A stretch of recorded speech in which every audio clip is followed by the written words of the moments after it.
আসসালামু আলাইকুম ওয়া রাহমাতুল্লাহি ওয়া বারাকাতুহু।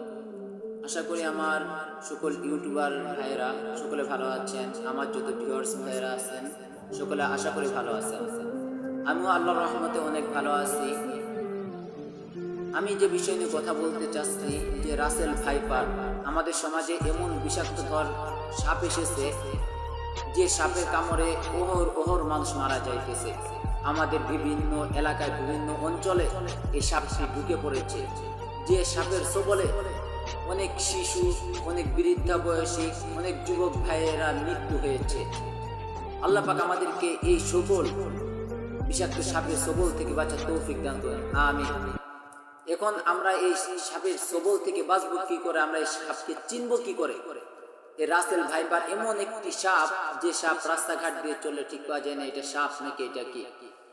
ওই সাপটা যদি মাটির সাথে মিশে থাকে ঠিক পাওয়া যায় না এটা মাটি নাকি সাপ। ওই সাপটি যদি গাছের সাথে মিশে থাকে ঠিক পাওয়া যায় না এইটা সাপ নাকি এটা গাছ। ওইটা যেখানে যা ঠিক পাওয়া যায় না, পানিতে চললেও পানিতে ঠিক পাওয়া যায় না এটা সাপ নাকি এটা পানি। এই জন্য আমরা এই সাপ থেকে আমরা সবাই দূরে থাকব।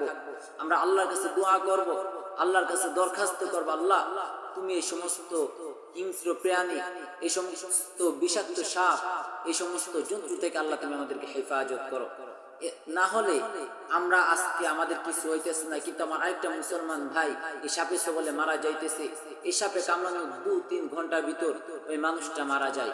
ওই মানুষটাকে আর বাঁচানো কোনো সম্ভব হয় না।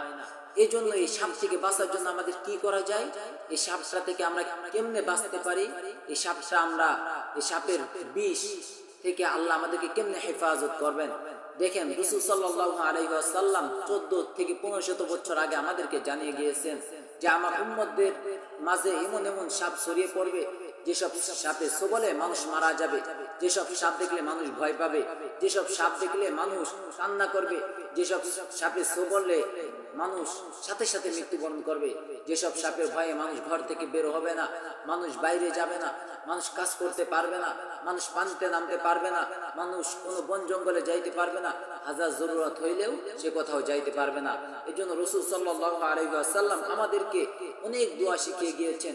আমাদের চলতে ফিরতে রাস্তা ঘাটে কোন দোয়া পড়তে হয় সেগুলোও শিখিয়ে গিয়েছেন।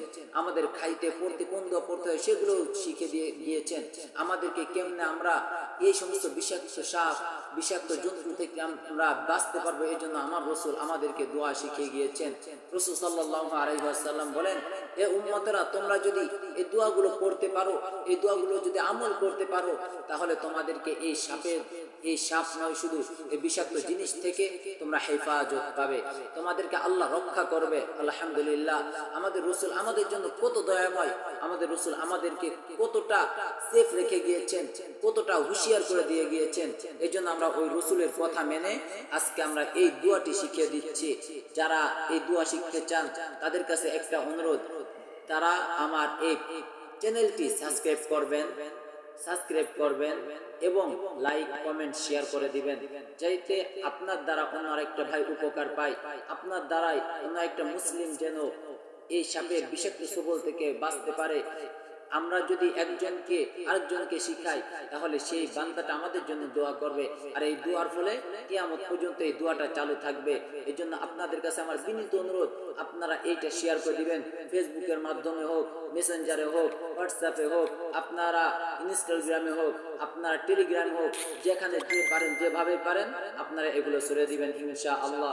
আমি দোয়াটা শিখিয়ে দিচ্ছি, কথা আর বেশি নয়, আপনারা সকলে শেয়ার করে দিবেন ইনশাআল্লাহ।